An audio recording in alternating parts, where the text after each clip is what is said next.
Assalamu alaikum warahmatullahi wabarakatuh, guys. I hope you all are well and best iman. So today we're gonna introduce a book. It is the Sealed Nectar, Biography of the Noble Prophet sallallahu alayhi. We will start it now, inshallah. أعوذ بالله من الشيطان الرجيم بسم الله الرحمن الرحيم الحمد لله اللهم صل على سيدنا محمد وعلى آل سيدنا محمد وبارك وسلم وسبحانك لا علم لنا إلا ما علمتنا إنك أنت العليم الحكيم رب اشرح لي صدري ويسر لي أمري واحلل عقدة من لساني يفقهوا قولي رب زدني علما رب يسر ولا تعسر وتمم بالخير يا فتاح يا عليم بك نستعين بسم الله الرحمن الرحيم. So, the Sealed Nectar, we start with the chapter Jibreel brings down the revelation. We will start now, inshallah. So, this concept of the video, this concept of the topic, this is a concept of we study one book together. I will read of this and we will read it together and listen carefully, stay focused and concentrated and learn more about the Prophet ﷺ. And we start with the Sealed Nectar, and I picked one topic. Jibreel brings down the revelation. So we picked up such topics and some topics and read it inshallah together. I will start now inshallah. Jibreel brings down the revelation. When he was 40, the peak of one's life, and it is said that this is the age when prophets were always ordered to disclose the message signs of the prophethood, began appearing on the horizons of his life. Among these signs were that stones in Mecca would greet him with salutations of peace, salam.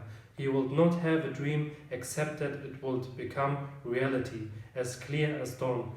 This lasted for a period of 6 months. The period of prophethood was 23 years. So this 6-month period, full of true visions, constituted an integral part of the 46 parts of prophethood in Ramadan. In his 3rd year of solitude in the cave of Hira, Allah's will desired his mercy to flow on earth, and Muhammad ﷺ was honored with prophethood, and the light of revelation burst upon him with some verses of the Noble Quran.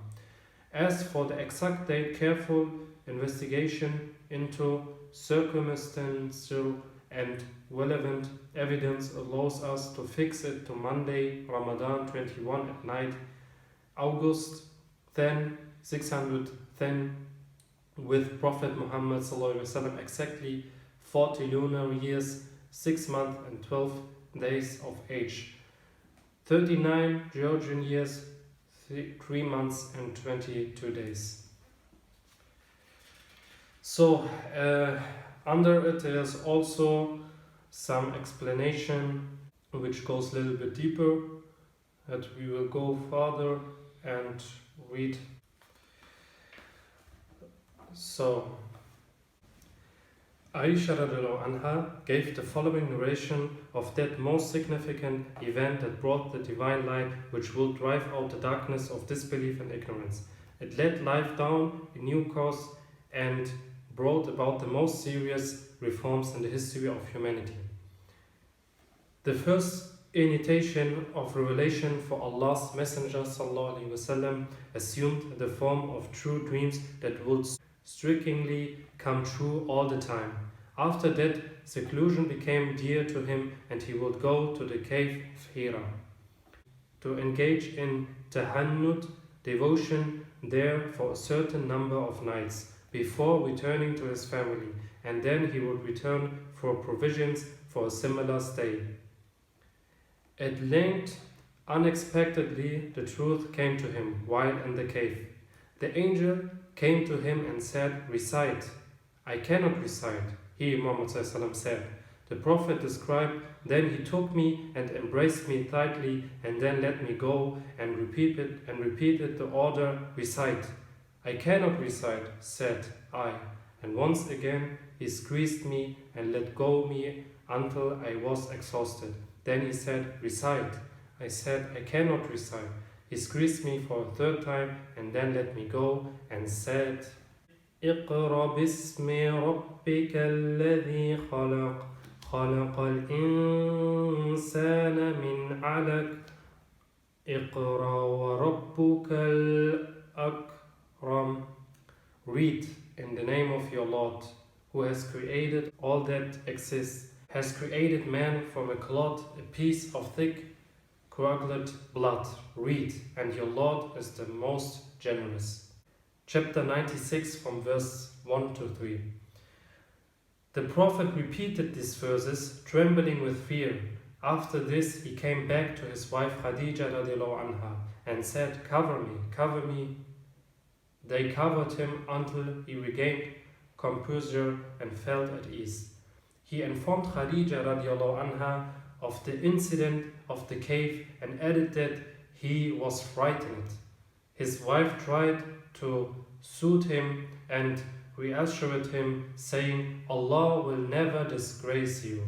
You unite relations of the one, bear the burden of the weak, help the poor and the needy. You entertain the guests and endure hardships in the path of truthfulness."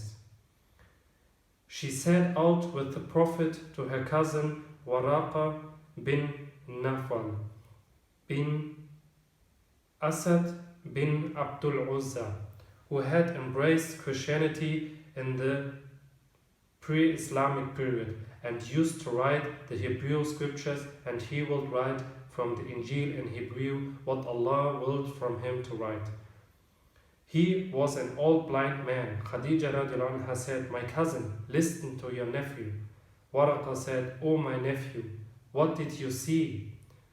Allah's Messenger sallallahu alayhi told him what happened to him. Waraqa replied, "This is the Namus, the angel who is entrusted with divine secrets that Allah sent to Moses. I wish I were younger. I wish I could live up to the time when your people would turn you out." Muhammad ﷺ asked, "Will they drive me out?" Waraqa answered in the affirmative and said, "Anyone who came with something similar to what you have brought was treated with hostility, and if I should be alive till that day, then I would support you strongly."